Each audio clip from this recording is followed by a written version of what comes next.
बिस्मिल्लाहिर्रहमानिर्रहीम अस्सलाम वालेकुम स्टूडेंट्स। आज हम बायोलॉजी का न्यू चैप्टर स्टार्ट करने जा रहे हैं जिसका नाम है बायोलॉजिकल मॉलिक्यूल, या हम इसे बायोमोलिक्यूल भी कह सकते हैं। बायोलॉजिकल मॉलिक्यूल या biomolecules can be defined as the chemical compound that are found in the bodies of living organisms are called biological molecule.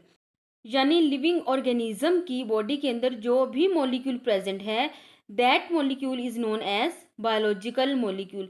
तो हमारी बॉडी के अंदर बहुत से मॉलिक्यूल्स मौजूद हैं। इनमें से 5 मेजर बायोमोलिक्यूल्स आपके बुक में डिस्कस किए गए हैं। इनमें हमारे पास है वाटर, कार्बोहाइड्रेट्स, प्रोटीन्स, लिपिड्स और न्यूक्लिक एसिड। इन तमाम बायोमोलिक्यूल्स को हम वन बाय वन डिस्कस करेंगे। स्टूडेंट्स, यहाँ पर एक बात मैं क्लियर करती चलूँ, जब भी बायोलॉजिकल मॉलिक्यूल का वर्ड आता है तो अक्सर स्टूडेंट्स को लगता है कि यहाँ पर ऑर्गेनिक मॉलिक्यूल्स की बात हो रही है। तो ऐसी बात नहीं है। याद रखिए, बायोलॉजिकल मॉलिक्यूल ना सिर्फ ऑर्गेनिक हैं बल्कि इनऑर्गेनिक भी हैं। जैसे मैंने अभी आपको 5 मेजर बायोमोलिक्यूल के बारे में बताया, इनमें से वाटर इनऑर्गेनिक है, बाकी 4 ऑर्गेनिक बायोमोलिक्यूल्स हैं। ख़ास तौर पर वो स्टूडेंट्स जो एमडी कैट की तैयारी कर रहे हैं वो ये बात जहन नशीन कर लें कि अगर एमसीक्यू आ जाए बायोमोलिक्यूल्स की नेचर क्या है, organic, inorganic, both of them या नन, तो आपने बोथ ऑफ देम को टिक करना है। इसी तरह के कंसेप्चुअल क्वेश्चन आपसे पूछे जाते हैं एमडी कैट में। अब आपको ये भी पता होना चाहिए कि ऑर्गेनिक मॉलिक्यूल्स क्या होते हैं और इनऑर्गेनिक मॉलिक्यूल्स क्या होते हैं। ऑर्गेनिक मॉलिक्यूल्स ऐसे मॉलिक्यूल्स होते हैं जिनमें कार्बन और हाइड्रोजन इकट्ठे पाए जाते हैं। जैसे इनकी एग्जांपल में हमारे पास प्रोटीन्स हैं, कार्बोहाइड्रेट्स हैं और लिपिड्स हैं। और इनऑर्गेनिक मॉलिक्यूल्स ऐसे मॉलिक्यूल्स होते हैं जिनमें कार्बन और हाइड्रोजन इकट्ठे नहीं पाए जाते, जैसे वाटर है, कार्बन डाइऑक्साइड है। अब एक और क्वेश्चन उन स्टूडेंट्स के लिए है जो एमडी कैट की तैयारी कर रहे हैं कि अगर क्वेश्चन आ जाए हमारी बॉडी में ज़्यादा अबंडेंस में कौन से मॉलिक्यूल पाए जाते हैं, ऑर्गेनिक मॉलिक्यूल्स या इनऑर्गेनिक मॉलिक्यूल, तो बच्चे फौरन जवाब देते हैं ऑर्गेनिक मॉलिक्यूल। तो ये बात बिल्कुल गलत है क्योंकि हमारी बॉडी में ज़्यादा इनऑर्गेनिक मॉलिक्यूल का प्रोपोर्शन होता है। अगर आप वाटर को ही देखें तो वाटर हमारी बॉडी में 70% पाया जाता है। और अगर हमारी बॉडी में 70% वाटर मौजूद है और वाटर एक इनऑर्गेनिक मॉलिक्यूल है, तो इसका मतलब ये है कि हमारी बॉडी में इनऑर्गेनिक मॉलिक्यूल का प्रोपोर्शन ज़्यादा है। स्टूडेंट्स, अभी हमने बायोलॉजिकल मॉलिक्यूल्स के बारे में पढ़ा। अब नेक्स्ट है बायोमोलिक्यूल्स की स्टडी हम बायोलॉजी की किस ब्रांच में करते हैं। तो बायोमोलिक्यूल की स्टडी हम बायोकेमिस्ट्री में करते हैं। तो अब हम देखते हैं कि बायोकेमिस्ट्री क्या है। Biochemistry is a combination of 2 words. Bio means life and chemistry mean chemicals, यानी लाइफ, लिविंग ऑर्गेनिज्म के अंदर पाए जाने वाले केमिकल्स के रिएक्शंस और प्रोसेसेस की स्टडी बायोकेमिस्ट्री कहलाता है। तो इसको हम डिफाइन कैसे करेंगे? The branch of biology that deals with chemical components and chemical processes of living organisms, यानी बायोलॉजी की वो ब्रांच जो लिविंग ऑर्गेनिज्म के अंदर पाए जाने वाले केमिकल कंपोनेंट्स और लिविंग ऑर्गेनिज्म में पाए जाने वाले केमिकल प्रोसेसेस को स्टडी करे, तो इसे हम बायोकेमिस्ट्री कहेंगे। अब कौन से केमिकल कंपोनेंट हैं जो लिविंग बॉडीज़ के अंदर पाए जाते हैं जिनको हम स्टडी करेंगे? इनमें आपके पास आ जाते हैं water, carbohydrates, lipids, proteins and nucleic acid. और ये कंपोनेंट्स किन केमिकल प्रोसेस के थ्रू बन रहे होते हैं? जैसे कार्बोहाइड्रेट्स प्लांट्स में फोटोसिंथेसिस के थ्रू बनती है। अब कार्बोहाइड्रेट्स एक केमिकल कंपोनेंट है और ये फोटोसिंथेसिस के प्रोसेस के थ्रू बन रही है, तो इसे हम बायोकेमिस्ट्री कहेंगे।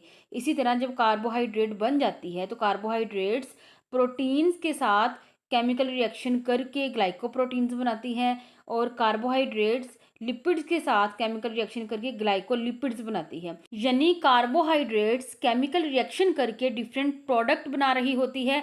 तो इन सारे केमिकल कंपोनेंट्स और केमिकल प्रोसेसेस को हम जब लिविंग ऑर्गेनिज्म के अंदर स्टडी करते हैं तो इसे हम बायोकेमिस्ट्री कहते हैं। नेक्स्ट है इंपॉर्टेंस ऑफ बायोकेमिस्ट्री, यानी बायोकेमिस्ट्री क्यों ज़रूरी है।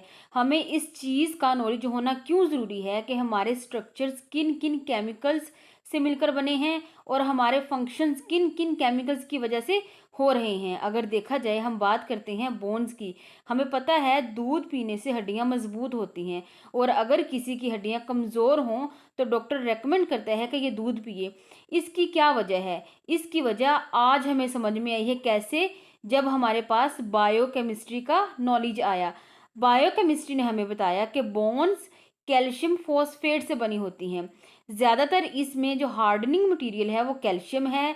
अगर बोन्स में कैल्शियम की कमी हो जाए तो इसका मतलब है हड्डियां कमज़ोर हो जाएंगी, और दूध के अंदर चूंकि कैल्शियम मौजूद होता है, इसलिए दूध पीने से हड्डियां मजबूत होती हैं। तो इसका मतलब ये है कि हमें पता है बोन्स कैल्शियम से मजबूत होती हैं।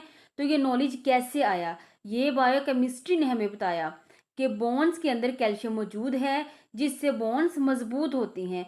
बेसिकली लिविंग ऑर्गेनिज्म के अंदर जितने भी स्ट्रक्चर हैं, अगर हम इनकी कंपोजिशन का पता लगा लें तो फिर हमें इन स्ट्रक्चर्स को समझना और इनको मेंटेन करना बहुत आसान हो जाएगा। इसी तरह हमें पता है कि जो हम दालें और गोश्त खाते हैं, इनमें केमिकल कंपोनेंट प्रोटीन है, और प्रोटीन हमारी बॉडी के अंदर जाकर काफ़ी सारे इंजाइम बनाती है, काफ़ी सारे सेल्स के स्ट्रक्चर बनाती है। अगर इंजाइम नहीं बनेंगे तो केमिकल रिएक्शंस नहीं होंगे, तो बॉडी में डिफरेंट फंक्शंस भी परफॉर्म नहीं होंगे। तो अगर हमारी बॉडी में प्रोटीन की कमी हो जाती है तो बॉडी सही तरह अपना फंक्शन परफॉर्म नहीं कर सकती। तो इसका मतलब ये है कि जितना ज़्यादा हमारे पास बॉडी में मौजूद केमिकल्स का नॉलेज बढ़ता जाएगा, तो बॉडी के स्ट्रक्चर को समझना भी आसान हो जाएगा और बॉडी के फंक्शंस को समझना भी आसान हो जाएगा। तो यही इसकी इंपॉर्टेंस है। The basic knowledge of biochemistry is essential to understand, यानी बायोकेमिस्ट्री का बेसिक नॉलेज ज़रूरी है। क्यों? To understand anatomy and physiology. Anatomy and physiology को समझने के लिए, यानी जब बायोकेमिस्ट्री का नॉलेज आएगा तो एनाटमी यानी स्ट्रक्चर को समझना भी आसान होगा, फिजियोलॉजी यानी फंक्शन को समझना भी आसान होगा। इसीलिए जिन स्टूडेंट्स का एडमिशन एमबीबीएस में हो जाता है, इन्हें बायोकेमिस्ट्री पहले ही साल पढ़ाई जाती है, क्योंकि बायोकेमिस्ट्री समझ में आएगी तो फिजियोलॉजी समझना भी आसान होगा, एनाटॉमी समझना भी आसान होगा। तो यही लिखा है, because all living organisms have chemical organization, यानी जितने भी लिविंग ऑर्गेनिजम्स हैं इनकी बॉडी केमिकल्स को ऑर्गेनाइज करके ही बनाई गई है। जैसे जब हमने आरएनए और प्रोटीन को असेंबल किया तो राइबोसोम्स बन गई, और जब हमने प्रोटीन, लिपिड्स और कार्बोहाइड्रेट्स को असेंबल किया तो सेल मेम्ब्रेन बन गई, क्योंकि केमिकल्स को ऑर्गेनाइज करके ही लिविंग ऑर्गेनिज्म की बॉडी बनाई गई है। तो इसीलिए कहा जाता है कि अगर लिविंग ऑर्गेनिज्म की एनाटमी और फिजियोलॉजी को समझना है तो इसके लिए बायोकेमिस्ट्री का नॉलेज होना लाजमी है। जैसे photosynthesis, respiration, digestion and muscle contraction can be described in chemical terms, यानी फोटोसिंथेसिस, रेस्पिरेशन, डाइजेशन और मसल कॉन्ट्रैक्शन, इनको हम केमिकल्स टर्म्स में डिस्क्राइब कर सकते हैं। जैसे केमिस्ट्री में केमिकल इक्वेशन लिखी जा सकती हैं, इसी तरह इन प्रोसेसेस में होने वाले इवेंट्स को भी केमिकल रिएक्शन की शक्ल में लिखा जा सकता है। जैसे हमारे पास फोटोसिंथेसिस है, इसकी इक्वेशन हम डिस्कस करें तो हमारे पास कार्बन डाइऑक्साइड और वाटर जब आपस में कंबाइन होते हैं तो हमारे पास ग्लूकोज, वाटर और ऑक्सीजन बन जाती है। तो ये इक्वेशन की फॉर्म में लिखी जा सकती है। इसी तरह रेस्पिरेशन की इक्वेशन भी लिखी जा सकती है। डाइजेशन में मुख्तलिफ किस्म के कंपोनेंट होते हैं फूड के, इनकी डाइजेशन की इक्वेशन भी लिखी जा सकती है। इसी तरह मसल कॉन्ट्रैक्शन में हमें पता है कि जब सेल के अंदर कैल्शियम आता है तो कॉन्ट्रैक्शन स्टार्ट होती है। तो ये सारी बातें जो हम मॉलिक्यूल्स के बारे में डिस्कस कर रहे हैं, ये सारी बायोकेमिस्ट्री है। तो लिविंग ऑर्गेनिज्म में होने वाले ये जो बड़े बड़े इवेंट्स हैं, इनको केमिकल रिएक्शन की फॉर्म में लिख सकते हैं। और अगर क्वेश्चन आ जाए write down the importance of biochemistry, तो ये सारी बातें आपने लिखनी है। इसके बाद आपकी बुक में दिया हुआ है types of chemical compound. Chemical compound दो तरह के होते हैं, ऑर्गेनिक केमिकल कंपाउंड और इनऑर्गेनिक। ऑर्गेनिक केमिकल कंपाउंड जिनमें कार्बन और हाइड्रोजन इकट्ठे पाए जाएं, और इनऑर्गेनिक कंपाउंड जिसमें कार्बन और हाइड्रोजन इकट्ठे ना पाए जाएं। ऑर्गेनिक और इनऑर्गेनिक कंपाउंड के बारे में चैप्टर नंबर 1 में हम डिटेल से पढ़ चुके हैं, और लेक्चर के स्टार्ट में भी मैं डिटेल से बता चुकी हूँ। इसके बाद आपकी बुक में एक टेबल दिया हुआ है, इसकी डायग्राम आपको नज़र भी आ रही है। इसमें मुख्तलिफ बायोमोलिक्यूल की परसेंटेज दी हुई है बैक्टीरियल सेल में और मैमलियन सेल में। बहुत ही इम्पोर्टेंट टेबल है, आपने इसको अच्छे से तैयार करना है, क्योंकि बाज़ औक़ात इस टेबल से एमसीक्यू उठा लिया जाता है, जो कि बोर्ड के एग्ज़ाम में आया होता है। जैसे आपसे एमसीक्यू पूछा जा सकता है, which one of the following is the percentage of lipids in mammalian cell, 2%, 3%, 15%, 5%। अब स्टूडेंट्स एमडी कैट के हवाले से भी ये टेबल बहुत इम्पोर्टेंट है, तो इस हवाले से भी मैं आपको इलेबोरेट कर देती हूँ, क्योंकि अक्सर इसमें से एक एमसीक्यू उठा लिया जाता है।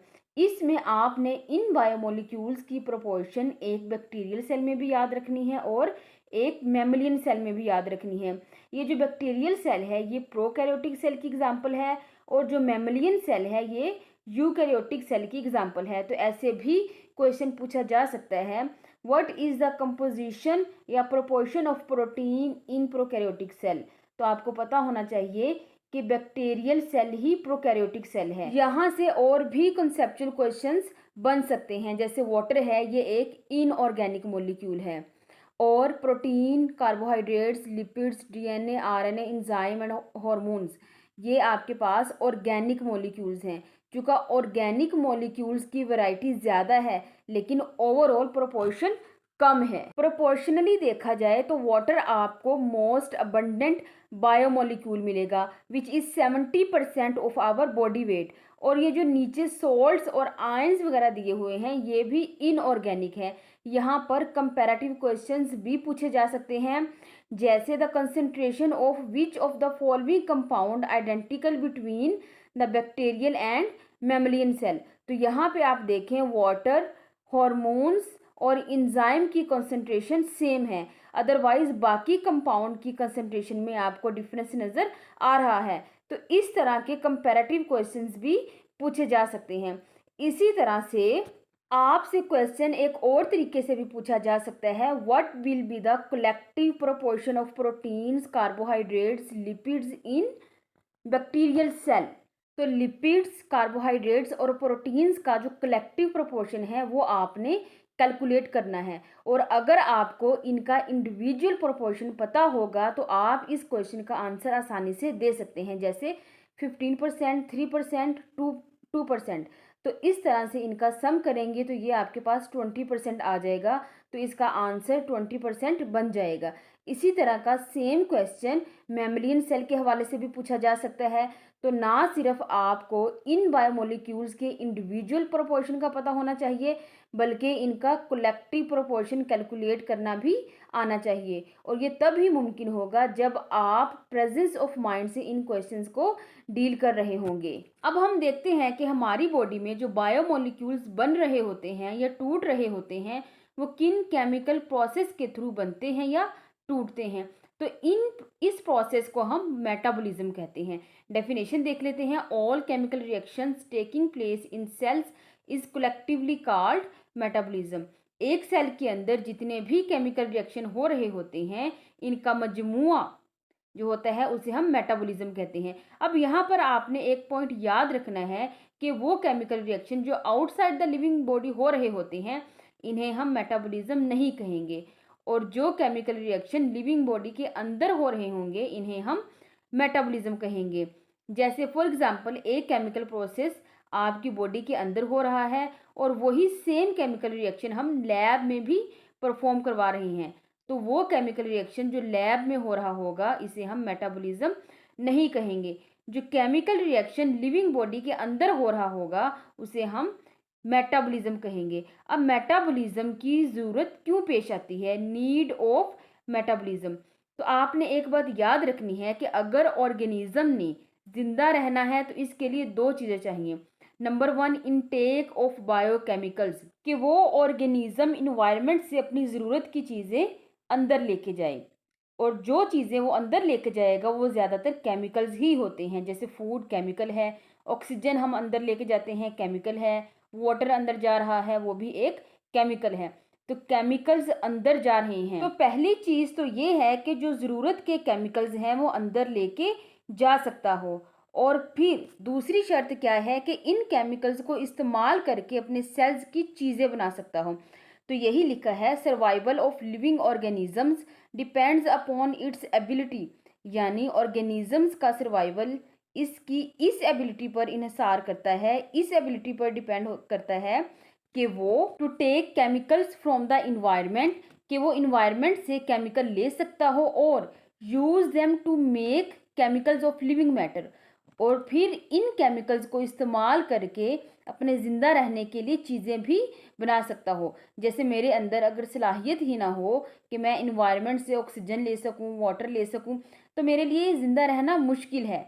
और अगर वाटर और ऑक्सीजन अंदर जा भी रहे हैं और इस्तेमाल ना हो, फिर भी ज़िंदा रहना मुश्किल है। तो मेटाबॉलिज्म का मतलब क्या है कि केमिकल रिएक्शंस का होना, और केमिकल रिएक्शंस के लिए ज़रूरी है केमिकल कंपोनेंट्स का होना, और केमिकल कंपोनेंट्स कहाँ से लिए जाते हैं, इन्वायरमेंट से लिए जाते हैं। तो हर वो ऑर्गेनिज्म, चूंकि इसने ज़िंदा रहना ही है, वो हर वक्त इन्वायरमेंट से बॉडी के अंदर केमिकल्स लेके जा रहा है।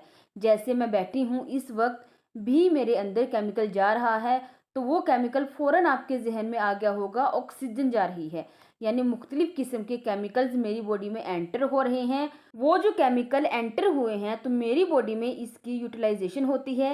इन केमिकल्स को इस्तेमाल करके या तो मेरी बॉडी एनर्जी बना लेती है, या फिर इनको इस्तेमाल करके चीज़ें बनाई जाती हैं जो सेल के लिए ज़रूरी हैं। तो यही लिखा है सेकंड पॉइंट में, utilization of biomolecules, all living organism constantly taking new substances, यानी तमाम लिविंग ऑर्गेनिज्म नई नई चीज़ें मुसलसल अंदर लेके जा रहे हैं और फिर इनको मुख्तलिफ अंदाज में चेंज कर रहे हैं।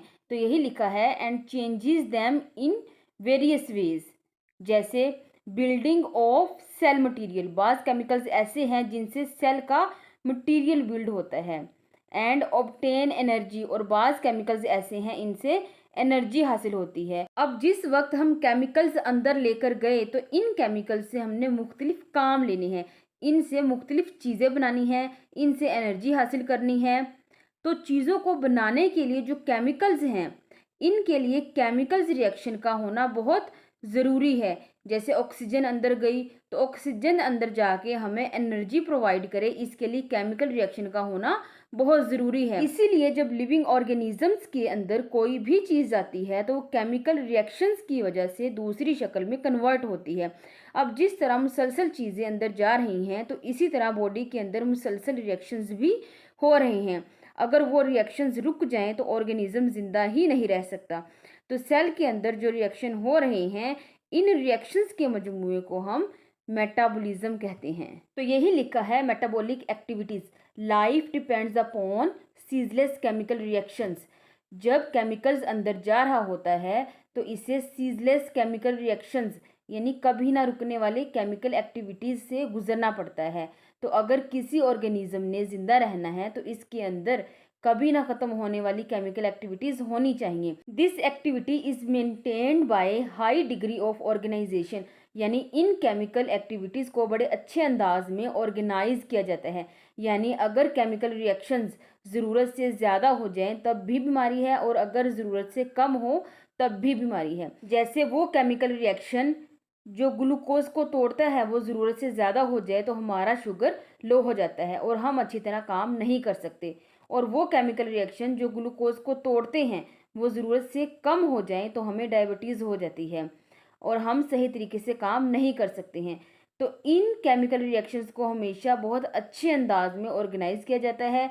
तो इन केमिकल रिएक्शन के मजमूए को मेटाबॉलिज्म कहते हैं। यानी केमिकल्स का सेल के अंदर जाना भी ज़रूरी है और इन केमिकल्स का इस्तेमाल होना भी ज़रूरी है, और इस्तेमाल के लिए केमिकल रिएक्शंस का होना भी ज़रूरी है। अब है टाइप्स ऑफ मेटाबॉलिज्म। एक टाइप को हम कैटाबॉलिज्म कहते हैं और दूसरी टाइप को हम एनाबॉलिज्म कहते हैं। बेसिकली ये जो कैटाबॉलिज्म रिएक्शंस होते हैं ये डिस्ट्रक्टिव रिएक्शन होते हैं, यानी इनमें कॉम्प्लेक्स मॉलिक्यूल्स को तोड़ा जाता है। कैटाबॉलिज्म की डेफिनेशन में भी यही लिखा है कि इनमें हम कॉम्प्लेक्स मॉलिक्यूल को तोड़ते हैं, किनमें, सिंपल मॉलिक्यूल्स में। और इस तरह के रिएक्शन के अंदर नॉर्मली वाटर को ऐड किया जाता है। तो यही लिखा है, by the addition of water, इसी वजह से कैटाबोलिक रिएक्शन को हाइड्रोलिसिस टाइप ऑफ रिएक्शन भी बोला जाता है। और in other words you can say that catabolic reaction involve which of the following chemical activities, यानी कैटाबोलिक रिएक्शंस कौन सी केमिकल एक्टिविटीज़ पर मुश्तमिल होते हैं। केमिकल एक्टिविटीज़ को आपने याद रखना है। हाइड्रोलिसिस, हाइड्रोलिसिस क्या है? Hydrolysis is the breakdown of complex molecule into simpler molecule by the addition of water. मिसाल के तौर पर यहाँ पर कोई मैक्रो मोलिक्यूल है तो वो ब्रेकडाउन हो जाएगा माइक्रो मोलिक्यूल में। तो इस तरह के जो रिएक्शंस होते हैं उनको हम कैटाबोलिक रिएक्शन कहते हैं। कैटाबोलिज्म में कौन सी केमिकल एक्टिविटी इन्वॉल्व हो रही है? That chemical activity is called hydrolysis.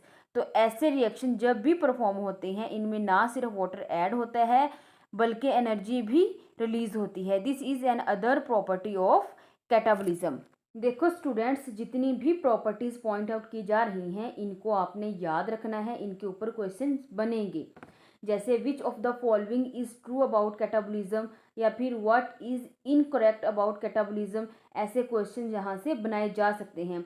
तो आपने इन तमाम प्रॉपर्टीज़ को माइंड में रखना है। स्टूडेंट्स, सिंपल डेफिनेशंस और एग्जांपल्स तो बुक में भी लिखी हुई हैं, वहाँ से भी आप याद कर सकते हैं। मैं आपको डीप चीज़ें बता रही हूँ, कॉन्सेप्ट के साथ लेके जा रही हूँ, क्योंकि जो लोग एमडी कैट की तैयारी कर रहे हैं इनसे ये सारी चीज़ें पूछी जाएंगी, और जो लोग एमडी कैट की तैयारी नहीं भी कर रहे इनके लिए भी ये सारी टर्म्स बहुत ज़रूरी हैं, क्योंकि आगे जाकर इंटरव्यूज़ में ये सारी चीज़ें पूछी जाती हैं, मुझसे भी पूछी गई हैं। अब हम दूसरी टाइप की तरफ चलते हैं, एनाबोलिज्म। एनाबोलिज्म को हम कंस्ट्रक्टिव रिएक्शंस भी कहते हैं, या हम इनको दूसरे अल्फाज में सिंथेसिस रिएक्शंस भी कहते हैं। यानी इसमें क्या हो रहा होता है, इसमें सिंपल मॉलिक्यूल कॉम्प्लेक्स मॉलिक्यूल में कन्वर्ट हो रहा होता है, यानी माइक्रो मॉलिक्यूल से मैक्रो मॉलिक्यूल बन रहा होता है। या हम यूं भी कह सकते हैं monomers are transformed into polymers and whenever such reactions takes place always water molecule removed. ऐसे रिएक्शन जब भी होंगे वाटर मॉलिक्यूल हमेशा रिलीज होंगे, इसलिए ऐसे रिएक्शंस को कंडेंसेशन रिएक्शंस भी कहेंगे। और इन अदर वर्ड्स, अगर आपसे पूछा जाए anabolism involve which of the following chemical activities, तो इसका आंसर क्या होगा? कंडेंसेशन, क्योंकि इन रिएक्शन से वाटर का मॉलिक्यूल रिलीज हो रहा होता है, इसलिए ऐसे रिएक्शंस को डिहाइड्रेशन सिंथेसिस भी कहेंगे। डिहाइड्रेशन क्यों कहेंगे? क्योंकि इनमें से वाटर का मॉलिक्यूल रिमूव हो रहा है। और सिंथेसिस क्यों कहेंगे? क्योंकि इनमें सिंपल से कॉम्प्लेक्स मॉलिक्यूल सिंथेसाइज हो रहे होंगे। तो ऐसे रिएक्शन जिनमें कॉम्प्लेक्स मॉलिक्यूल बन रहे होते हैं, जिनमें से वाटर मॉलिक्यूल रिलीज हो रहा होता है, इनमें एनर्जी स्टोर हो रही होती है, क्योंकि सिंपल मॉलिक्यूल में एनर्जी का अमाउंट कम होता है। जब बहुत से सिंपल मॉलिक्यूल मिलकर कॉम्प्लेक्स मॉलिक्यूल बनाएंगे तो इसमें एनर्जी का अमाउंट सिंपल मॉलिक्यूल के मुकाबले में ज़्यादा हो जाएगा। तो in this way such reaction involves in storage of energy. तो एनाबोलिक रिएक्शन में आपने ये सारी प्रॉपर्टीज़ याद रखनी है। तो यहाँ पर भी वैसे ही क्वेश्चंस हो सकते हैं जैसे मैंने कैटाबोलिज्म में बताए हैं। यहाँ पर एक और कॉन्सेप्ट क्लियर कर ले स्टूडेंट्स, कुछ रिएक्शंस ऐसे होते हैं जिनमें वाटर मॉलिक्यूल ऐड हो रहा होता है, लेकिन इनमें सिंपल मॉलिक्यूल कॉम्प्लेक्स मॉलिक्यूल में ब्रेकडाउन नहीं होता। इन रिएक्शन में वाटर बनने वाले मॉलिक्यूल का पार्ट बन जाता है। तो ऐसे रिएक्शन को हम हाइड्रेशन रिएक्शन कहते हैं। तो हाइड्रेशन और हाइड्रोलिसिस दोनों डिफरेंट चीज़ें हैं, दोनों में वाटर मॉलिक्यूल ऐड हो रहा है, लेकिन हाइड्रोलिसिस में कॉम्प्लेक्स मॉलिक्यूल सिंपल मॉलिक्यूल में टूट रहा होता है, जबकि हाइड्रेशन में ऐसा नहीं होता। इन दोनों टर्मिनोलॉजीज में डिफरेंस आप लोगों ने माइंड में रखना है। नेक्स्ट है coordinated catabolic and anabolic activities. अब इसका मतलब क्या है? बेसिकली अगर हम बात करें सेल के अंदर, हम ये नहीं कह सकते कि पहले एनाबॉलिक रिएक्शन हो रहा होता है और फिर कैटाबॉलिक रिएक्शन होता है। ये दोनों रिएक्शन सेल के अंदर इकट्ठे हो रहे होते हैं। हम ये नहीं कह सकते कि सेल के एक हिस्से में एनाबॉलिक रिएक्शन हो रहा है और दूसरे हिस्से में कैटाबॉलिक रिएक्शन हो रहा है। ये दोनों प्रोसेस सेल के अंदर मुसलसल हो रहे होते हैं और इकट्ठे हो रहे होते हैं। इसलिए आपकी बुक में लिखा हुआ है both reaction go hand in cell. इसका क्या मतलब है? इसका मतलब ये है कि हमने एक चीज़ से दूसरी चीज़ बनानी है।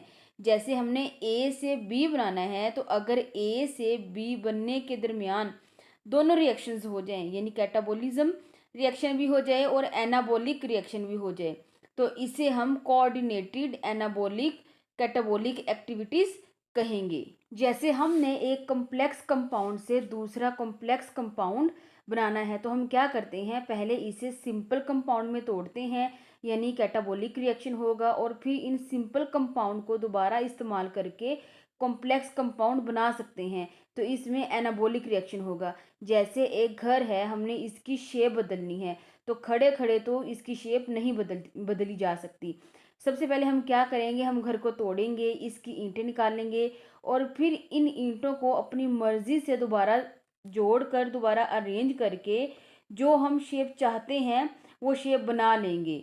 तो घर एक कॉम्प्लेक्स मॉलिक्यूल है, इसको तोड़ा, ईंटें निकाली, यानी सिंपल कंपाउंड बनेंगे, और सिंपल कंपाउंड को दोबारा मिला के दोबारा जोड़ के कॉम्प्लेक्स कंपाउंड यानी नया घर बना लेंगे। इसी तरह जब हम सेल की बात करते हैं, तो सेल में बड़े बड़े कॉम्प्लेक्स मॉलिक्यूल हैं, जैसे कार्बोहाइड्रेट्स हैं, प्रोटीन्स हैं, लिपिड्स हैं।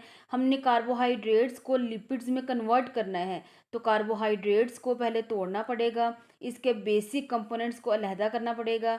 इन बेसिक कंपोनेंट्स को मिला के हम लिपिड्स बना सकते हैं।